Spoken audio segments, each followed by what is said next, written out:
Have you ever wondered if there are, hidden opportunities to significantly boost your business's bottom line? Not just by earning more, but by smarter tax planning. Many small business owners unknowingly leave valuable money on the table each year. Today, we're diving deep to unlock those possibilities for you. Welcome to the Deep Dives. Our mission is simple. Take complex information like the intricate details of tax law and extract the most important nuggets of knowledge and insight. Custom tailored for you, our listener. We aim to give you that shortcut to being truly well-informed, complete with, well, surprising facts, and just enough humor to keep you hooked. And our deep dive today takes us right into the heart of IRS Publication 334, the Tax Guide for Small Business. Our focus is laser sharp, uncovering legitimate, powerful tax-saving methods. This means understanding how to accurately report your income, including those less obvious streams, and crucially, how to maximize every single deduction and exclusion available. We're not just going over the rules, we'll show you exactly how they can directly benefit your business, transforming what might feel like a burden into a real strategic advantage. Let's jump right in then. When we hear business income, most of us, well, we immediately think of cash sales or deposits hitting our bank accounts. But the IRS casts a much wider net, doesn't it? What are some of those less obvious forms of income that every small business owner absolutely needs to be aware of, to report correctly and avoid surprises down the line? That's a critical starting point, because income isn't solely about the cash flowing into your bank account. Not at all. It comprehensively includes the fair market value of any property or services you receive in exchange for your business's goods or services. It's really about the economic value you acquire. So let's break down some of these often overlooked categories. Understanding them is the first step in accurate reporting and avoiding common pitfalls. First, let's talk about non-employee compensation. If you're an independent contractor, maybe a consultant or a freelancer, payments you receive for your services, especially if they exceed a certain threshold, like $600 from a single source, will typically be reported to you on Form 1099 NEC, specifically in Box 1. This is your taxable business income, distinct from a W-2 wage, right? And it's fundamental to report it. Okay, 1099 NEC. That was pretty common for freelancers. Exactly. Then we have name, image, likeness, or NIL income. This has really surged in relevance lately, particularly for athletes, content creators, influencers, you name it. Whether it's cash or even non-cash benefits like, say, a free product or service you get for promoting a brand. If it's for using your name, image, or likeness for commercial purposes, it's classified as self-employment income. And if you receive over that $600 threshold from any source for NIL, you should expect a Form 1099 NEC or maybe a 1099 MISC detailing that amount. And yes, you absolutely must report it.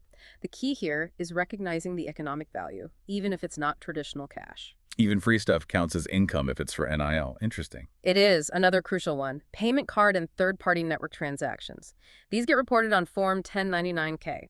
This form shows the total dollar amount of payments you receive through payment cards like credit or debit, or via third-party networks like PayPal or Stripe. Now, here's a crucial distinction many business owners miss. The total amount on the 1099-K may not represent your actual gross income. Wait, why not? Isn't that the total they paid you? Well, not exactly your income, because it often includes things like sales tax you collected on behalf of the state, or maybe processing fees deducted by the payment platform, or even returns and refunds that happen later. So you need to reconcile this number carefully with your actual business records. Subtract those non-income items. Don't just take the 1099-K number at face value. It's a really common area for confusion. Okay, so the 1099-K is a starting point, but not the final word on my income. Got it. Precisely. Now, barter income. This is a fascinating area many small businesses overlook, and it's a surprising fact that it's fully taxable. If you're part of a barter club, or even just engage in direct exchanges, say, a web designer trades services with an accountant, the fair market value of any services or property you receive must be included in your gross receipts. Even if I haven't done my part of the trade yet. Yes, even then. If you receive the benefit, you have income at that point based on its value. The IRS sees it as income because it's a direct exchange of economic value, even without cash changing hands. It ensures fairness, right? Prevents businesses from avoiding taxes by simply swapping services. Fair market value of what I receive. Okay, that's important. Very important. Then there are promissory notes. If you receive promissory notes or other evidences of debt from selling your normal inventory or, stock in trade, you generally report these at their stated principal amount minus any unstated interest or their issue price when you receive them.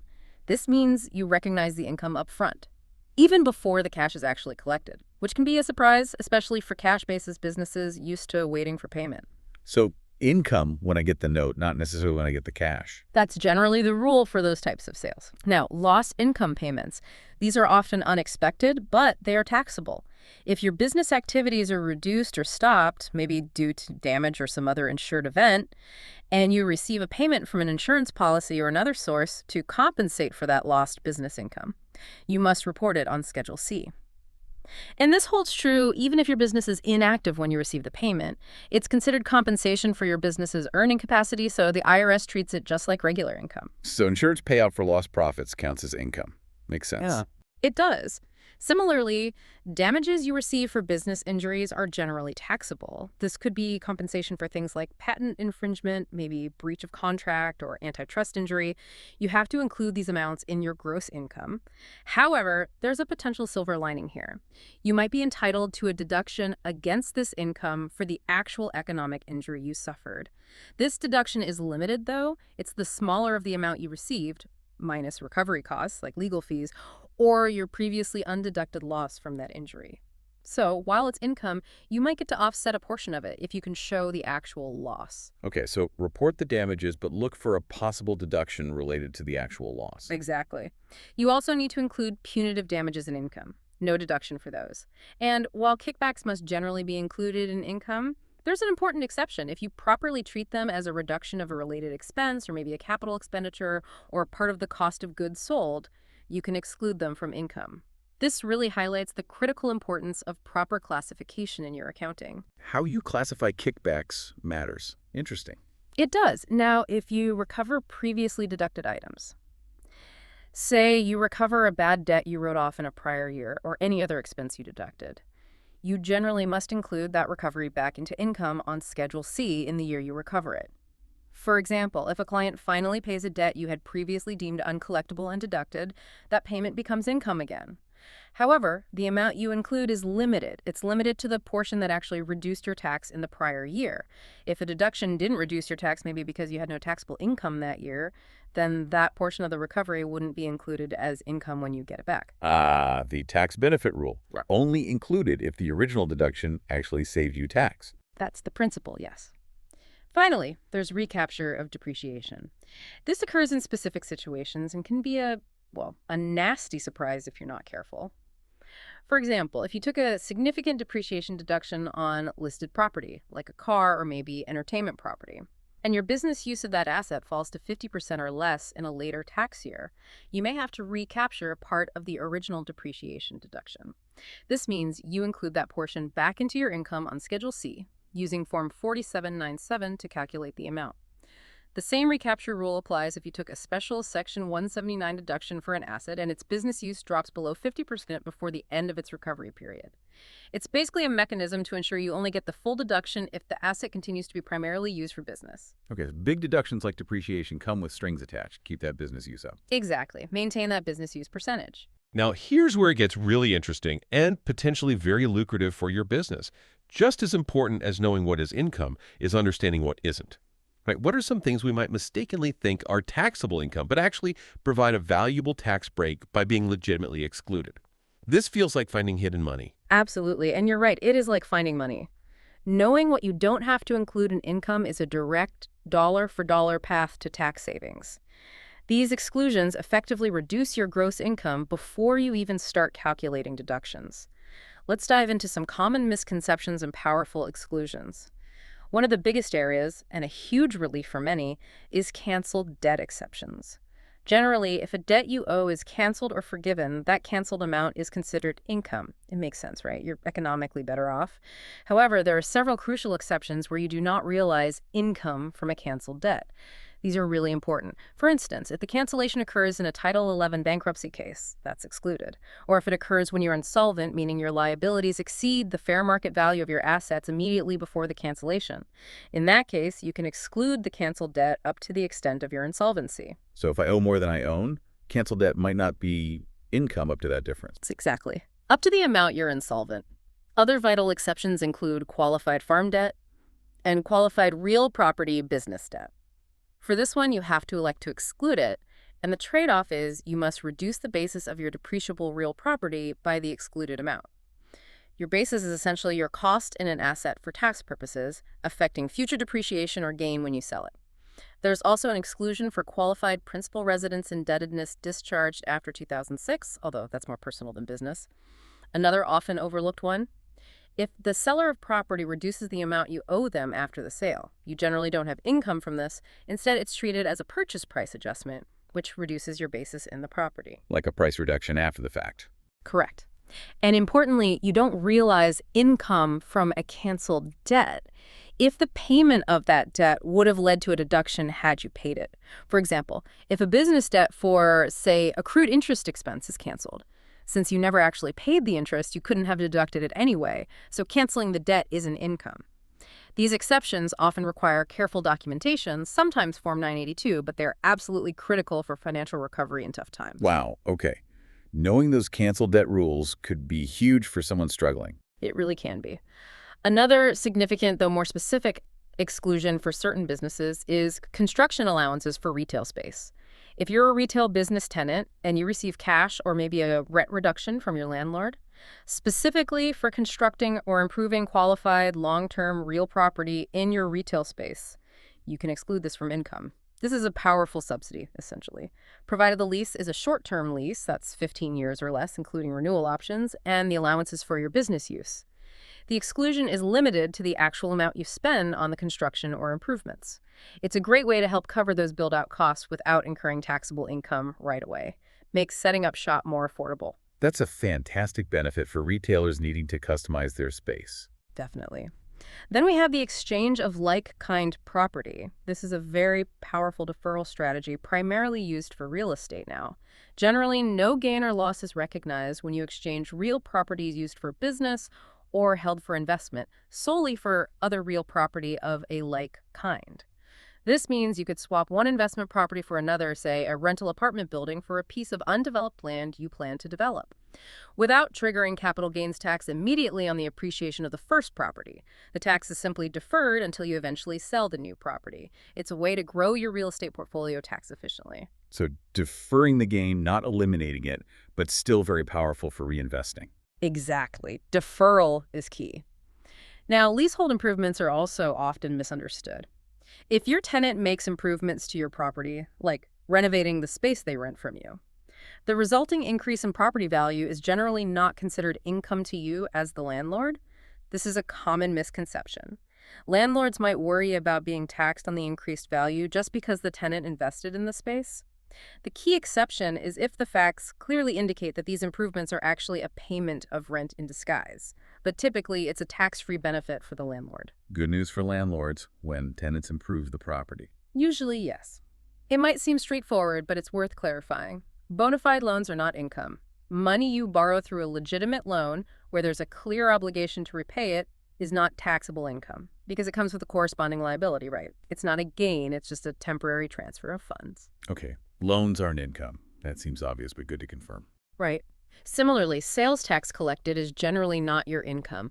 If your business is required to collect state and local sales taxes that are imposed on the buyer, and then you remit those taxes to the government, those amounts are not included in your business income. You're just acting as a pass-through agent for the government.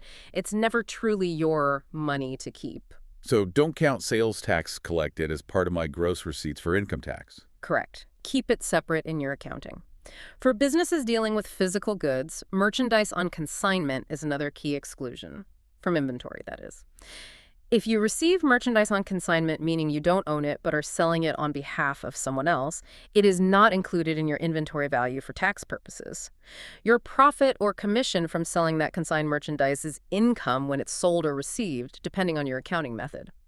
But the consigned goods themselves are never part of your inventory cost until you actually purchase them, if you ever do. Okay, consignment goods aren't mine until sold, so they don't inflate my inventory value? Exactly. And finally, a specific point. Certain Medicaid waiver payments. These might be reported on Forms 1099 MISC or 1099 NEC, but they may not actually be taxable income. For specific guidance on how to report these, it's really important to refer to the Schedule C instructions.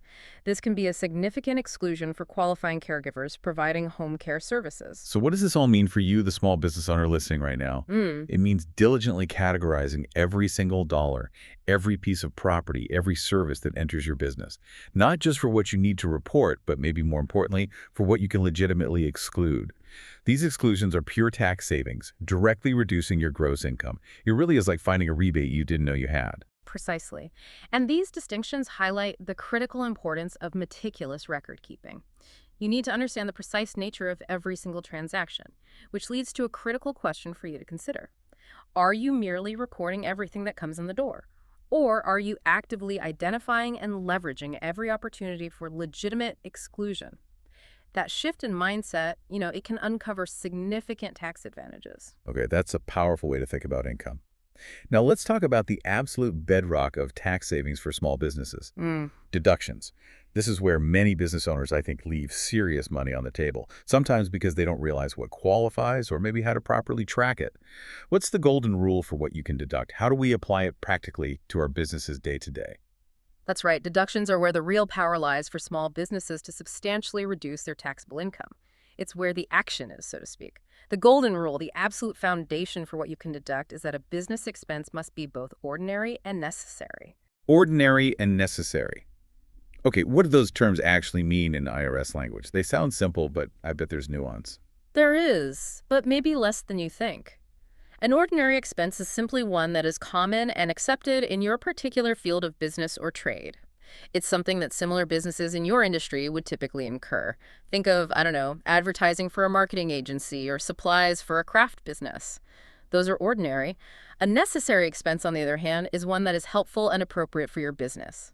Now, here's the key. It doesn't mean it has to be absolutely indispensable or essential to your survival. It just needs to be relevant and useful for your business operations. So that advertising, if it helps you attract customers, is also necessary. It's a fairly broad interpretation, actually. Helpful and appropriate, not necessarily indispensable. That's a good clarification. It is. Now, here's a crucial tip that's often overlooked, but it's absolutely vital for avoiding issues down the road.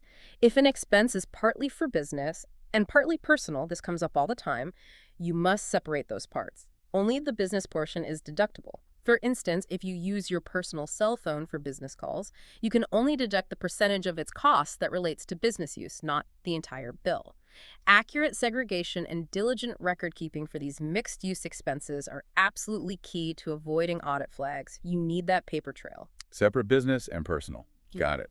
Easier said than done sometimes, but crucial. Absolutely crucial. Okay, before we dive into specific types of expenses, for any business that sells products, the cost of goods sold, or COGS, is a massive deduction. It happens even before you figure your gross profit, right? This can significantly reduce what you think of as your total sales number. How do we accurately calculate this for tax purposes? Indeed. For any business that manufactures, purchases, or sells goods, cost of goods sold, COGS, is often the largest single deduction you'll have. It directly reduces your gross receipts to arrive at your gross profit, which is the starting point for figuring your taxable income. And this calculation, it fundamentally hinges on accurately valuing your inventory at the beginning and end of each tax year. It's reported on Schedule C, specifically lines 35 through 42, and it's where meticulous inventory management really pays off for tax savings. Let's break down the core components you'll see on that part of Schedule C, line 35. Inventory at beginning of year. This is pretty straightforward. It's the cost of merchandise you had on hand at the very start of your tax year. For manufacturers, this includes the cost of raw materials, work in process, and finished goods. Generally, this number should match your closing inventory from the previous tax year's return. Consistency is key. Beginning inventory matches last year's ending inventory. Makes sense. Line 36. Purchases. Less cost of items withdrawn for personal use. This line includes the cost of all merchandise you bought for sale during the year.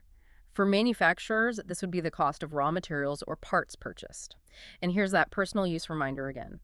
It's vital to remember that if you take any items out of inventory for personal or family use, or maybe give them away as personal gifts, you must remove their cost from this line. The IRS is very clear. No business deduction for personal consumption. Right. Can't deduct inventory I took home for myself. Exactly. Line 37, cost of labor. This component primarily applies to manufacturing or mining businesses. It includes both direct labor wages paid to employees directly involved in fabricating the product and indirect labor. Indirect labor covers wages for employees performing general factory functions that are necessary but maybe not directly tied to a specific product, like supervisors or maintenance staff in the factory. A crucial point here for sole proprietors. You cannot include amounts paid to yourself in this line. Your own pay is considered a personal withdrawal or draw, not a deductible labor cost for COGS. So only employee labor costs, not my own time, goes into COGS. Correct. Line 38, materials and supplies. These are items like, say, hardware or chemicals that are directly consumed or used in the manufacturing of goods. If they're not used in the manufacturing process itself, like, say, office supplies for the sales department, they are typically deducted elsewhere as ordinary business expenses, not as part of COGS. Okay, materials directly used in making the product. Precisely. Line 39, other costs. This is kind of a catch-all for other expenses directly related to your manufacturing or mining process that are integral to the product. Examples include the cost of containers and packages that become a part of the finished product you sell. Also, freight in, that's the cost of shipping raw materials or merchandise to you, that's part of COGS, and various overhead expenses directly related to the manufacturing operation. Think rent for your factory space, utilities for the production area, insurance on manufacturing equipment, depreciation on that equipment, taxes related to production, and maintenance for the production facility. So factory overhead gets included in COGS too. If it's directly related to production, yes. Now, for many small businesses, there's a significant simplification available. A real potential game changer, actually. It's the small business taxpayer exception. If you qualify as a small business taxpayer based on average annual gross receipts thresholds, you can actually choose not to keep an inventory for tax purposes. Wow. Choose not to keep inventory. How does that work? Well, it doesn't mean you stop tracking your goods for your own business operations, obviously. You need to know what you have. But it significantly simplifies the formal accounting and reporting to the IRS. You still need a method that clearly reflects income, like maybe treating your inventory costs as non-incidental materials or supplies, which means deducting them when used or consumed rather than when sold, or conforming to your financial accounting treatment of inventories if you use one for your books. This exception can greatly reduce the complexity and compliance burden for many smaller retailers or producers. Frees up valuable time. That sounds like a huge simplification for eligible businesses. Definitely worth looking into if you qualify. Absolutely. It removes a major accounting headache for many. Okay, so now that we've got COGS squared away, let's get into the specific categories of those other business expenses, the ones deducted after gross profit. These are the areas where attention to detail can really pay off on the bottom line, provided, of course, they meet that ordinary and necessary rule we talked about. Absolutely. These are the bread and butter deductions for most businesses. Diligent tracking and understanding the specific rules here can truly impact your final tax bill. Let's dig into some of the most common and impactful ones. Let's start with bad debts. A bad debt is simply money owed to you that you cannot collect. Now, for tax purposes, the rule is critical. You can only deduct a business bad debt if the amount owed was already included in your gross income. Okay. So this mainly applies if I use the accrual method of accounting. Exactly. If you use the cash method, where you only report income when you receive payment, you generally cannot take a bad debt deduction because you never included the uncollected amount in income in the first place. Makes sense, right? You can't deduct something you never counted as income. But for accrual method users who report income as it's earned, if that earned income later becomes uncollectible, then it's potentially a deductible bad debt. A debt is considered worthless when there's no reasonable chance of collection. You generally need to demonstrate that you've taken reasonable steps to try and collect it.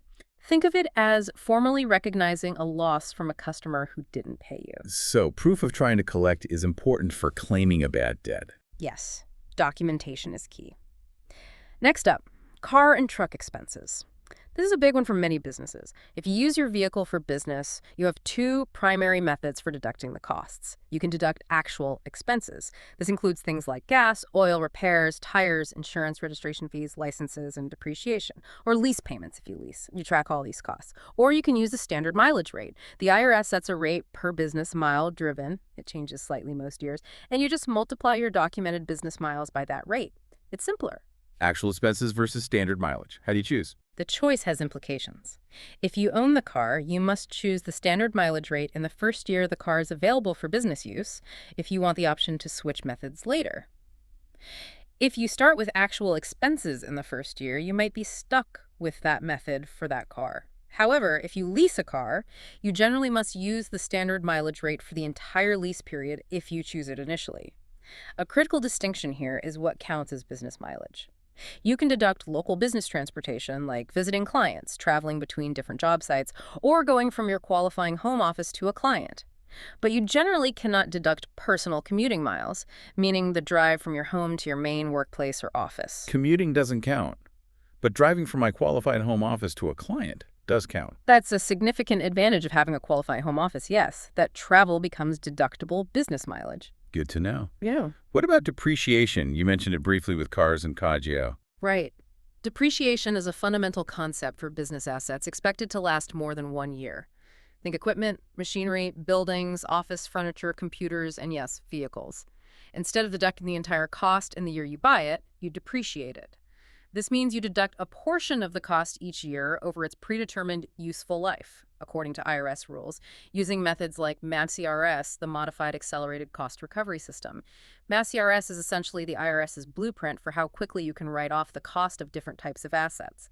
It often allows you to deduct more costs earlier in an asset's life, which is usually beneficial. Spreading the cost over time. But isn't there a way to deduct more upfront? Yes. And here's where it gets really powerful for small businesses. The Section 179 deduction. This is a huge tax break. It allows you to elect to deduct a significant amount, often up to a very high limit, currently over $1 million of the cost of certain qualifying depreciable property. In the year you place it in service, rather than depreciating it over time, this can be a massive cash flow advantage, letting you deduct the cost of major equipment purchases right away. Now, there are limits. The total amount you can deduct under Section 179 is capped each year, and it gets reduced if you place a very large amount of property in service during the year. And be aware of special lower limits for certain vehicles, like heavy SUVs. That's a common area for confusion. The Section 179 limit for those is much lower than the general limit. Section 179 lets you expense big purchases immediately, up to a limit. That sounds amazing for buying needed equipment. It is a very powerful incentive. But remember that recapture risk we mentioned.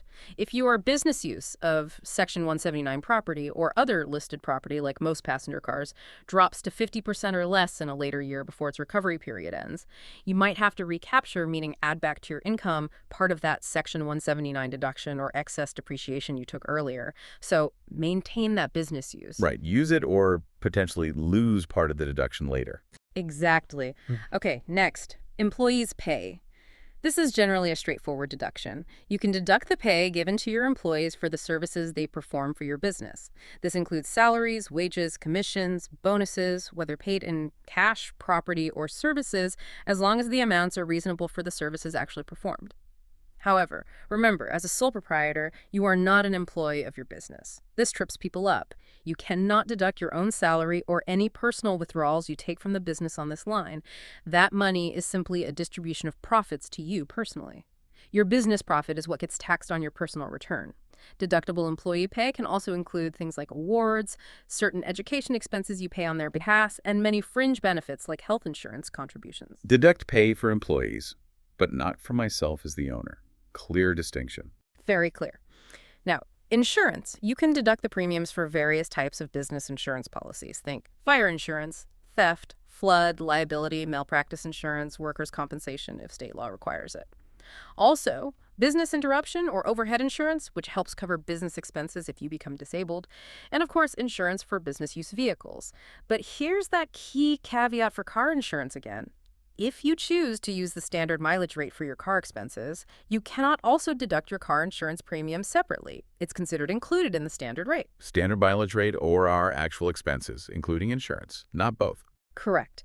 Now, separately, the self-employed health insurance deduction is a significant benefit for many small business owners and partners. You may be able to deduct premiums paid for medical, dental, and qualified long-term care insurance for yourself, your spouse, and your dependents. This deduction is actually taken above the line on Form 1040, Schedule 1, rather than directly on Schedule C. It reduces your adjusted gross income. There are specific rules, like the insurance generally can't be established under an employer's plan, yours or your spouse's, and the deduction can't exceed your net profit from self-employment. It's worth looking into the details if you pay for your own health insurance. Also, a general rule for all prepaid expenses applies here too. You generally cannot deduct expenses paid far enough in advance to create an asset with a useful life substantially beyond the end of the current tax year. So, for example, if you prepay 3 years of business insurance, you generally allocate that cost and only deduct 1 year's worth in the current tax year. Deduct health insurance premiums on Form 1040, not Schedule C, and watch the prepayment rules. Got it. Right. Next. Interest. Interest paid on loans used for your business operations is generally deductible. If a loan is partly for business and partly personal, that classic example is a car loan for a vehicle you use for both business and personal driving. You must allocate the interest paid based on the usage, like business mileage percentage, and only deduct the business portion. Personal loan interest, like on your personal credit card used for non-business items, is generally not deductible at all. Also, be aware that there can be limitations on the amount of business interest expense you can deduct, particularly for larger businesses. You might need to look at Form 8990 instructions if that applies. Deduct interest only on the business portion of loans. Correct. Now, travel and meals expenses. These are deductible, but they have very specific rules that often cause confusion. Business travel expenses are deductible only if your trip requires you to be away from home overnight. What does that mean? It means your business duties require you to be away from your tax home, which is generally your regular place of business or post of duty, regardless of where you maintain your family home, for a period substantially longer than an ordinary day's work, and during which you need to sleep or rest to meet the demands of your work while away. Away from home overnight, not just a long day trip. Exactly. If you meet that overnight rule, deductible travel costs can include transportation fares like airfare, train, bus, the cost of using your car, either actual expenses or the standard mileage rate for the travel miles, plus related tolls and parking fees. Also lodging, taxi, or other fares between the airport station and your hotel, or from hotel to work location, baggage handling, shipping business materials, business calls while on your trip, tips related to these expenses, and dry cleaning or laundry during your business trip. And then there are meals. Business meals incurred while traveling away from home overnight are generally 50% deductible. They must be ordinary and necessary business expenses. So that dinner with a client while you're on that qualifying business trip, half of the cost can likely be written off. Travel needs to be overnight, and meals are usually 50% deductible. Strict rules there. Very strict. And documentation is paramount: dates, places, amounts, business purpose. Now, the business use of your home office deduction, immensely popular, especially now, but it comes with very strict requirements. It's often misunderstood and can be an audit flag if not done correctly. To qualify, the business part of your home must meet 2 main tests: exclusive use and regular use. The exclusive use rule means a specific area of your home must be used only for your trade or business. No personal use of that specific area is allowed. A desk in the corner of your living room generally won't cut it if the living room is also used personally. There are narrow exceptions for inventory storage in the home or for operating a licensed daycare facility.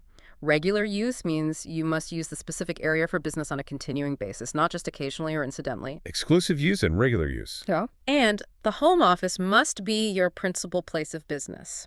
This is often the trickiest part. Your home office qualifies as your principal place of business if you meet one of these tests. 1. You use it exclusively and regularly for administrative or management activities of your trade or business, and you have no other fixed location where you conduct substantial administrative or management activities of that business. This rule helps many home-based businesses qualify even if they provide services elsewhere. 2. Or it's determined by looking at the relative importance of the activities performed at each location or the time spent at each location where you conduct business. Alternatively, it can qualify if it's a place where you meet or deal with patients, clients, or customers in the normal course of your trade or business, or if it's a separate structure not attached to your home used in connection with your business. Principal place of business test sounds complex. The admin management rule seems helpful, though. It is. If you qualify, your deduction for otherwise non-deductible home expenses, like a portion of your mortgage interest or rent, real estate taxes, homeowner's insurance, utilities, repairs specific to the office area, and depreciation on the home office portion, is limited by the gross income derived from the business use of your home minus other business expenses unrelated to the home use. You can't use the home office to create or increase a business loss, generally. Now, because calculating the actual expenses can be complex, involving measuring square footage and allocating costs, there's a popular alternative: the simplified method. With this method, you can deduct a flat $5 per square foot for the qualifying business use area up to a maximum of 300 square feet. So for a qualifying 300 square foot home office, that's an automatic $1,500 deduction. No need to track actual home expenses. This significantly streamlines the calculation and record keeping for many small businesses and reduces audit risk associated with the calculation itself. Simplified method sounds much easier. $5 per square foot up to 300 square feet. Much easier, yes. But you still have to meet the underlying exclusive use, regular use, and principal place of business tests.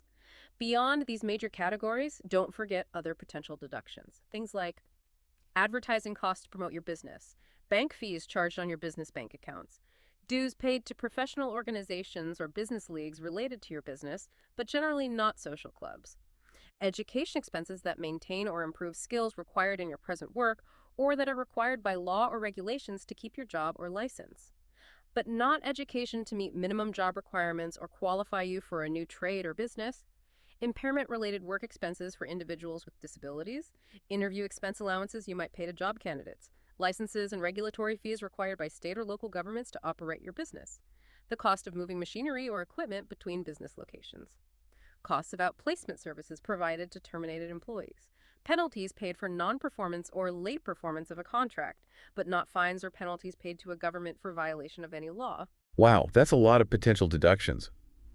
What's clear here is how incredibly detailed the IRS allows deductions to be, and it truly underscores the importance of meticulous record keeping and understanding the nuances of your specific business. It feels like almost every dollar spent for the business has a potential tax implication if you know how to track it and apply the rules. That's absolutely the mindset to adopt. Each of these categories, when properly documented documented and understood, can significantly reduce your taxable income. Which leads back to that critical question for you, the listener. Are you tracking every single one of these potential deductions, even the seemingly small ones? And just as importantly, are you making sure you have the documentation, the receipts, the logs, the invoices to back them up if the IRS ever asks? It's often the cumulative effect of many well-documented deductions, big and small, that creates the biggest tax savings overall. Documentation, message receipt.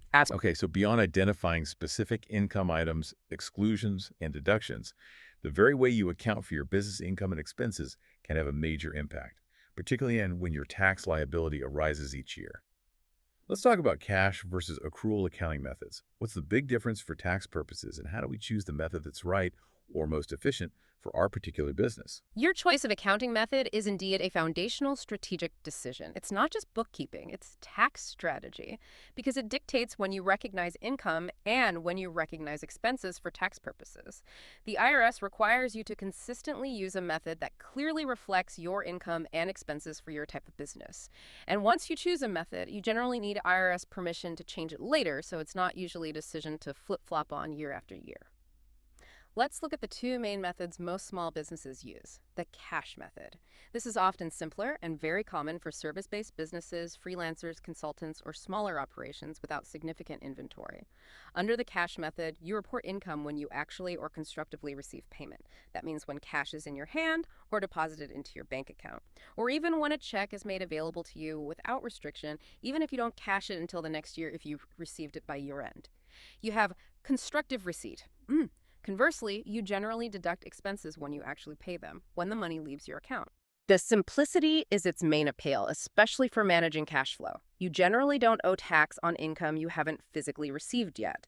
A key point for tax planning here, as we discussed with bad debts earlier, is that if you use the cash method, you generally cannot take a bad debt deduction for amounts owed to you that you haven't received and thus never included in income. Cash method. Income when received, expenses when paid. Simple, good for cash flow. Generally, yes.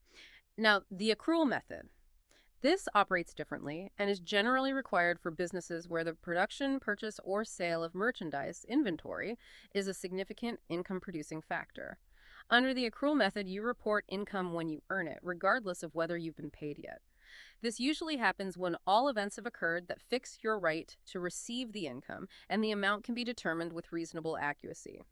For example, if you complete a project and send an invoice for services rendered in December, you record that income in December even if the client doesn't pay you until January, and you deduct expenses when you incur them even if you haven't paid the bill yet.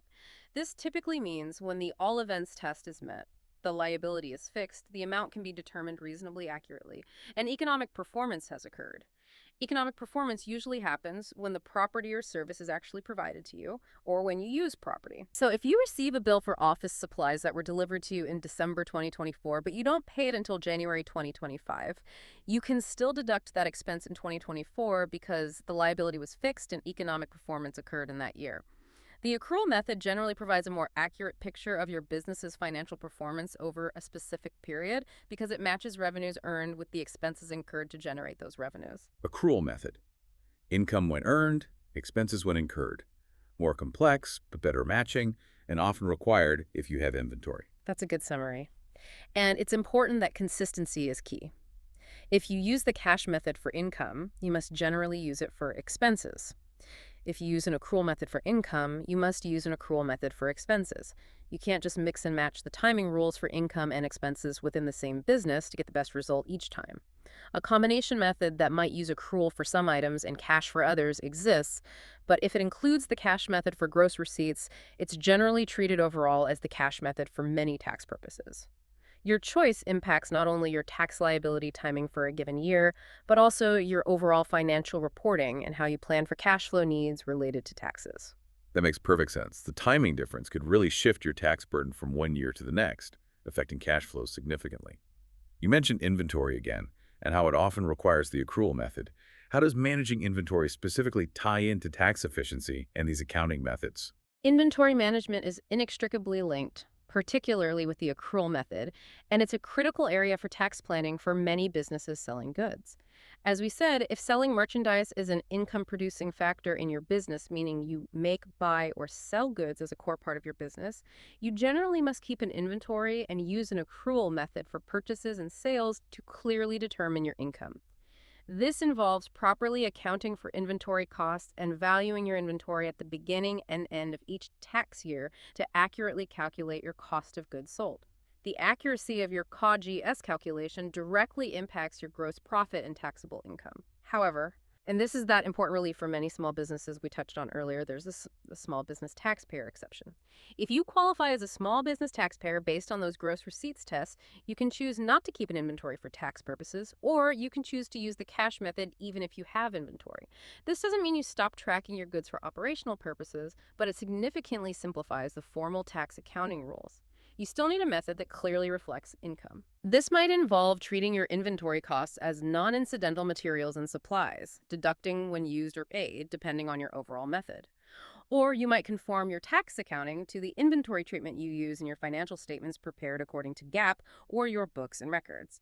This exception can greatly reduce the bookkeeping burden for smaller operations, like that local boutique or small artisan producer we mentioned.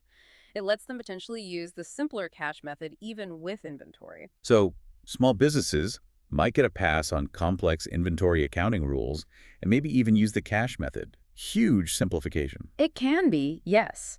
But if you do choose to keep an inventory for tax purposes, or if your business size requires it, you must value it consistently at the beginning and end of each tax year. The method you use for valuing inventory, like FIFO first in, first out, LIFO last in, first out, or specific identification, must conform to generally accepted accounting principles for similar businesses, and crucially, it must consistently reflect your income from year to year. You can't just change your inventory valuation method whenever it suits you to lower taxes. You usually need IRS consent. The choice of valuation method can have a significant impact on your COGS, especially in times of changing prices, which directly impacts your gross profit and your taxable income. So, to put a finer point on this, the choice of accounting method, cash or accrual, and how you handle inventory isn't just about keeping books neat and tidy. It's a fundamental strategic decision that impacts the timing of your income and deductions, and ultimately your annual tax bill. It's about when that tax liability actually hits your bank account, which is critical for cash flow management. Precisely. It influences not only your tax liability for the current year, but also your financial planning for future years. It dictates when you need cash available to pay taxes. This raises an important reflective question for you, the listener. Have you reviewed your current accounting method recently? Is it still the most tax-efficient and operationally sensible method for your business right now, especially if your business has significantly changed in size, structure, or inventory needs since you first set it up? It might be time for a checkup. Good advice. Always revisit those foundational choices. Absolutely. Okay, let's switch gears slightly. For many of our listeners, being self-employed brings a whole other layer of tax obligations, specifically self-employment tax. What exactly is this tax, and why is it so incredibly important for small business owners, freelancers, independent contractors to understand fully? Self-employment tax, or SE tax, is essentially the Social Security and Medicare tax that individuals who work for themselves pay. Think of it as the self-employed person's version of the FICA taxes, Federal Insurance Contributions Act taxes, that are typically withheld from an employee's wages by their employer. It's absolutely crucial because these payments are what fund your future Social Security retirement benefits, disability benefits, and survivor benefits for your family, as well as your future Medicare health insurance benefits. For a small business owner, it's not just another tax, it's literally an investment in your future financial and health security. Neglecting it means potentially missing out on vital benefits later. Generally, you must pay SE tax and file Schedule SE, which attaches to your Form 1040, if your net earnings from self-employment were $400 or more during the year. The 2024 SE tax rate on your net earnings is 15.3%. This rate is broken down into two parts: 12.4% for Social Security, up to an annual limit, and 2.9% for Medicare with no limit. 15.3% on net earnings over $400. That's a significant chunk, and it covers both Social Security and Medicare. That's right. And there's a maximum earnings limit for the Social Security portion. For 2024, only the first $168,600 of your combined wages, tips, and net earnings from self-employment is subject to that 12.4% Social Security tax. However, and this is important, all of your net earnings, regardless of the amount, are subject to the 2.9% Medicare portion of the SE tax. There's no ceiling on the Medicare tax. Furthermore, there's an additional 0.9% Medicare tax that may apply if your net earnings from self-employment, combined with any wages, exceeds certain higher income thresholds depending on your filing status, like $250,000 for married filing jointly, $200,000 for single. So this tax is absolutely critical, not just for compliance, but because it directly impacts your future eligibility for and the amount of your Social Security and Medicare benefits. Now, here's a very specific and valuable detail for those in a particular profession. Fees you receive for services performed as a notary public. While you report that income on Schedule C, those notary fees are generally not subject to SE tax. This is a key statutory exemption that can save notaries a significant amount, as they don't have to contribute to Social Security and Medicare on that specific income stream. That's a fascinating specific exemption for notaries. Good to know. Yeah. But you also mentioned something intriguing earlier: optional methods for figuring net earnings just for SE tax. This sounds counterintuitive if someone has a low profit or even a business loss. Why would someone want to use an optional method, and how could it actually be a strategic advantage? This is truly a strategic play that many self-employed individuals overlook, especially in lean years, and it's almost entirely about securing future benefits. You might want to use these optional methods. There's a non-farm optional method and a farm optional method, primarily when you have a business loss or a very small net profit from self-employment for the year. The main reason for doing so is to receive credit for Social Security benefit coverage, even in a year when you otherwise wouldn't qualify based on low earnings. So it's about getting those Social Security credits needed for retirement or disability. Exactly. Here's why it's powerful. You need a certain number of Social Security credits earned over your working life, typically up to 4 per year, to qualify for future Social Security, retirement, disability, and survivor benefits. Even if your business experienced a net loss or generated very little actual net profit, less than the amount needed to earn credits, using an optional method can allow you to report a higher net earnings figure specifically for SE tax purposes than your actual profit. This higher reported figure then potentially allows you to earn Social Security credits you wouldn't have otherwise received for that year.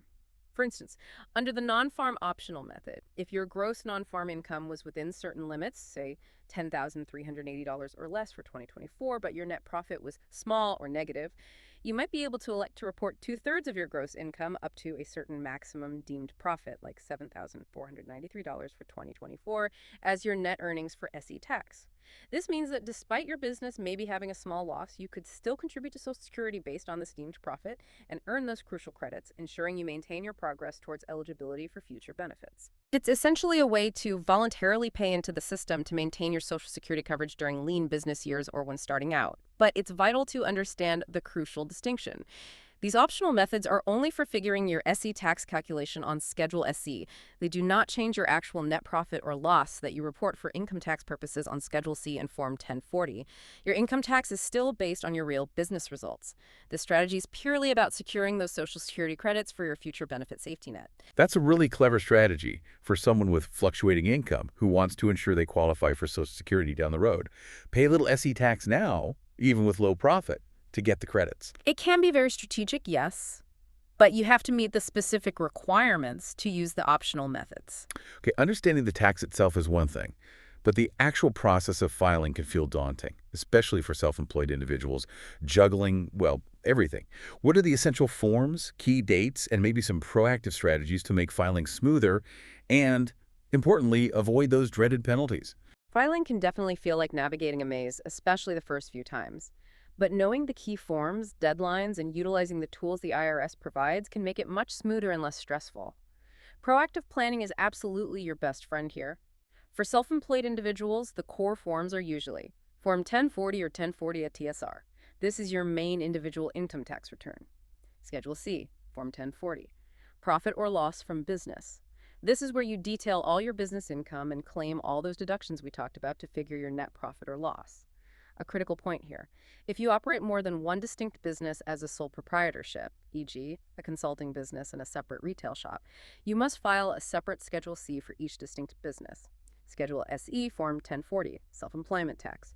After figuring your combined net profit or loss from all your Schedule C businesses, you use Schedule SE to calculate the actual SE tax owed based on those total net earnings. Okay, 1040, Schedule C for each business, and Schedule SE for the tax. Seems manageable. It is. Now, a major strategy to make the filing part easier, faster, and significantly more accurate is to use IRS e-file. The benefits are really numerous. Accuracy. E-filing software does the math for you and catches common errors. It significantly reduces the chance of mistakes that often happen with manual paper forms, leading to fewer IRS notices and headaches later. Security. It uses secure encryption to protect your sensitive tax information. Electronic signatures. You can use a self-select PIN, meaning no paper forms or W-2s to mail in, unless specifically required for some reason. It can be a completely paperless process, which is a huge convenience. Proof of acceptance. You receive an electronic acknowledgement, usually within 48 hours, confirming that the IRS has received and accepted your return for processing. Gives you immediate peace of mind. Faster refunds. If you're due a refund, e-filing combined with direct deposit gets your money back much faster, typically in less than 21 days, often much quicker compared to waiting weeks or months for a paper check from a paper return. Free options. For many taxpayers, tax preparation and e-filing can be completely free. If your adjusted gross income, AGI, is below a certain limit, it changes yearly, but was around $84,000 for 2024 access, you can use brand name IRS free file software provided through an IRS partnership. Even if your income is higher, you can use free file fillable forms, which are basically electronic versions of IRS paper forms that you fill out yourself online and can also e-file for free. Electronic payment options. If you owe tax, e-filing offers convenient, safe ways to pay, like using the Electronic Federal Tax Payment System, EFTPS, IRS Direct Pay from your bank account, or paying by debit or credit card, though card payments usually involve a third-party fee. You can even schedule payments in advance, which is fantastic for budgeting. E-file sounds like a no-brainer. Yeah. Faster, more accurate, proof of receipt, often free. Why wouldn't you e-file? Exactly. It really simplifies the process. Now, regarding due dates and extensions, for most calendar year taxpayers, your Form 104-010-1040-SR, along with Schedule C and SE, for the 2024 tax year is due by April 15th, 2025. If that date falls on a weekend or holiday, the deadline shifts to the next business day. If you cannot file your complete and accurate return by the deadline, you can get an automatic 6-month extension of time to file. You request this using Form 4816. This generally pushes your filing deadline to October 15. However, and this is absolutely crucial and trips up many people, an extension to file is not an extension of time to pay your taxes. You still need to estimate the total tax you'll owe for the year and pay that amount by the original April 15 deadline to avoid potential late payment penalties and interest charges, which can add up quickly. So estimate carefully and pay what you think you owe, even if you need the extension to finalize the forms. Extension to file, not to pay. Pay by April 15th, even if filing later. Got it. That's critical. Finally, for many self-employed individuals, estimated tax payments are essential throughout the year. Remember, the U.S. federal income tax system operates on a pay-as-you-go basis. This means you're required to pay tax on your income as you earn it during the year, not just in one lump sum when you file your return. If you expect to owe $1,000 or more in taxes for the year when you file your return, and this $1,000 threshold almost always includes your expected self-employment tax liability, you generally must make estimated tax payments. You do this using Form 1040-ES, Estimated Tax for Individuals. These payments are typically due 4 times a year, roughly quarterly. Payment 1. April 15th for income earned Jan 1, Mar 31. Payment 2, June 15th for income earned April 1, May 31. Payment 3, September 15th for income earned Aug 31. Payment 4, January 15th of the following year for income earned Sep 1, Dec Sec 31. Failing to pay enough tax throughout the year via estimated tax payments or through withholding if you also have a W-2 job can result in an underpayment penalty when you file your return. This is a very common and entirely avoidable pitfall for new business owners. Proactive calculation and timely payment of estimated taxes is key to avoiding penalties and managing your cash flow. You can make these payments electronically through EFT, direct pay, credit debit card, or even by mail with a voucher from Form 1040-ES. Pay-as-you-go means quarterly estimated tax payments are likely required for self-employed folks. Don't wait until April 15th to pay the whole year's tax. Absolutely. Staying on top of those quarterly payments saves a lot of headaches and potentially penalties later. It definitely sounds like understanding these nuances, especially with self-employment tax, the optional methods, e-filing benefits, and the crucial deadlines for both filing and paying estimated taxes can not only prevent costly penalties, but also strategically help you build future benefits like those Social Security credits. It really is about navigating the system efficiently and proactively. That's exactly right. Proactive planning here is everything. Utilizing the convenience and accuracy of e-file, understanding the critical difference between filing and payment deadlines, and consistently making those estimated tax payments throughout the year, all contribute significantly to your financial peace of mind and help you avoid nasty surprises. This leads to a final important question for you to consider. Are you proactively using all the available tools and understanding the rhythm of tax payments to make your tax filing process as smooth, efficient, and penalty-free as possible? A great question to reflect on. Indeed. Okay, we've covered a tremendous amount of ground today, diving deep into Publication 334. And it consistently underscores that tax matters, especially for small businesses, can be complex. There are lots of specific rules, exceptions, thresholds. Where can our listeners go for more help? If they have a specific situation they need clarified, or if they just want to dig deeper into these topics as their business grows or changes, it can feel overwhelming trying to know everything. That's a very valid point, and the good news is you're absolutely not expected to know everything, and you're certainly not alone in navigating this landscape. There are extensive resources available, many of them free, and knowing where to find reliable, official information is a crucial tax-saving strategy in itself. Don't rely on random internet advice. Your primary online resource, the official source, should always be irs.gov. It's constantly updated with the latest tax law changes, forms, instructions, and helpful publications like Publication 334 itself, which you can download directly. A fantastic tool on irs.gov is the Interactive Tax Assistant, ITA. It's like an online Q&A. It asks you questions about your specific situation and, based on your input, provides answers on a wide range of common tax topics, linking you to relevant forms and pubs. It's like having a mini tax expert available 24/7. irs.gov and the Interactive Tax Assistant. Good starting points. Definitely. Beyond self-service on the website, there are excellent free tax preparation options for those who qualify based on income, age, disability, or military status. Direct File. This is a newer, permanent option for individuals with relatively simpler returns in participating states to file their federal tax returns online directly and securely with the IRS for free.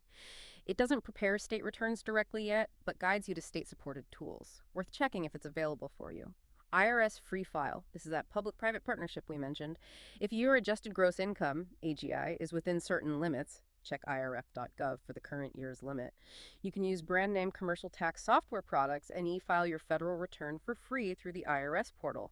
The VEDO, Volunteer Income Tax Assistance Program, offers free basic tax return preparation to qualified individuals generally, people with low to moderate incomes, usually below a certain AGI threshold, persons with disabilities, and taxpayers with limited English proficiency. VVITA sites are often located at community centers, libraries, schools, etc. The TCE, Tax Counseling for the Elderly program, offers free tax help, particularly for taxpayers who are 60 years of age and older. TCE volunteers specialize in questions about pensions and retirement-related issues unique to seniors. MilTax is a free tax resource available through the Department of Defense's Military OneSource. It offers free tax software and support from tax consultants specifically for U.S. Armed Forces members, active duty, Guard, Reserve, and qualified veterans. Wow, VIDA, TCE, MilTax, Free File. Lots of free help available if you qualify. A lot of great resources. The IRS also has specialized centers on its website tailored to specific groups. The Small Business and Self-Employed SBSE Tax Center on irs.gov is specifically designed for taxpayers who file forms like Schedule C, E, Supplemental Income and Loss, or F, Profit or Loss from Farming, or operate small businesses typically with assets under $10 million. It gathers relevant forms, publications, and FAQs in one place.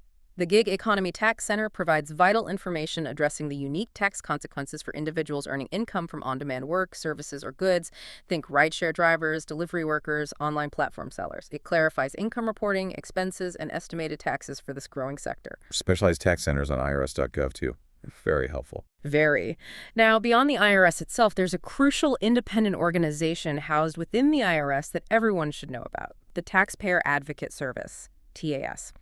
TAS is an independent organization established by Congress, and their job is literally to be your voice at the IRS. They help taxpayers resolve problems with the IRS that they haven't been able to fix through normal channels.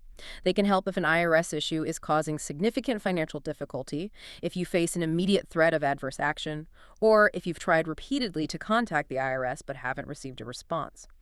TAS also works to identify systemic problems within the IRS and recommend changes to fix them. They are strong protectors of the Taxpayer Bill of Rights. If you're stuck and frustrated with an IRS problem, TAS is an invaluable, often overlooked resource to turn to for free help. The Taxpayer Advocate Service, like an ombudsman within the IRS, that sounds incredibly useful if you hit a brick wall. It really is. And don't forget other federal agencies that offer robust support for small businesses, which indirectly impacts your financial and tax health. The Small Business Administration, SBA, is a huge resource. They offer extensive training webinars, educational programs, and valuable counseling services. This includes small business development centers, SBDCs, often located at universities, and SCORE, Service Corps of Retired Executives, which both provide free or very low-cost counseling and mentoring from experienced business professionals on everything from business planning to financial management. The SBA also has information on loans and publications helpful for structuring your business effectively. The U.S. Government Publishing Office, GPO, is another source for publications and pamphlets from various federal agencies that assist small businesses. You can access their catalog online or by phone for broader government resources. SBA, SBDCs, SCORE, great resources for general business help, which definitely connects to financial health and taxes. Absolutely. Good business practices lead to better tax outcomes. So to summarize all of this, the key takeaway here isn't necessarily about trying to memorize every single tax rule from Publication 334 or anywhere else. It's more about knowing how to find the rules when you need them, using irs.gov, the publications, the ITA, and perhaps even more importantly, knowing who to ask for help when you need it, whether it's utilizing free resources like VIDA or TAS, or seeking advice from a qualified tax professional for complex situations. You are absolutely not alone in navigating this complex landscape. Exactly. That's the perfect summary. In today's world of constant information overload, truly being well-informed doesn't mean knowing everything yourself. It means understanding where to access reliable, official information, and critically, knowing when a situation warrants seeking professional guidance from an expert who deals with this daily. Don't hesitate to utilize these robust resources, the IRS website, the free tax help programs, TAS, SBA, and qualified professionals. They are there to help you meet your tax responsibilities fairly and accurately, and ultimately to help your business succeed and thrive financially. What an incredibly valuable deep dive today, seriously packed with actionable insights. We've uncovered essential nuggets of knowledge from IRS Publication 334, digging into everything from correctly identifying those various forms of business income and the crucial exclusions that save you money, to maximizing that wide array of legitimate deductions, understanding strategic accounting methods like cash versus accrual, and navigating the complexities of self-employment tax and smart filing practices. You, our listener, hopefully now have a clearer roadmap or at least some key pointers to managing your business taxes more effectively and ultimately keeping more of the money you work so hard to earn. And perhaps a final thought to leave you with as you process all this. Consider this. If dedicating just a little focused time to understanding these seemingly complex tax rules, identifying exclusions, tracking deductions diligently, choosing the right accounting method can potentially lead to thousands of dollars in real savings for your business. What other hidden areas might exist in your financial and operational life, both business and personal? Where might a similar deep dive, a bit of focused learning and diligent application of knowledge unlock significant and perhaps surprising value? It's often those small, consistent efforts in understanding the details that yield the biggest financial returns over time. Food for thought.